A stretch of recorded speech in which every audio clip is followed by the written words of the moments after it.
I am Sarah Bullock, Director of Policy and Change from Cheshire East Council, here in Manchester today at the Civica and Solace workshop on the future of local government. So when we were discussing the future of the workforce in local government, we talked and reflected on the changing nature of our communities and our workforce needing to reflect the communities that we serve. We're fortunate this year that we're starting to get the data releases from Census 2021, which gives us fresh, up-to-date data on our communities. So over the last couple of years, we've taken in refugees from Afghanistan. We're also at the moment hosting Ukrainian families.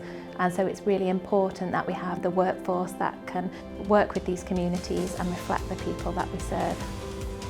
We also discussed today the working environments of the future, and I talked about the experiences of our early careers network who had communicated the wish to work in modern, open, flexible spaces that also reflect our net zero priorities and our sustainable buildings and accommodation for them.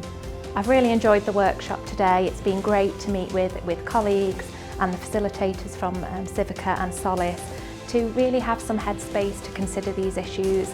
It's very demanding in local government at the moment and everybody's under a lot of pressure, so it was nice to have a few hours to consider these important policy matters.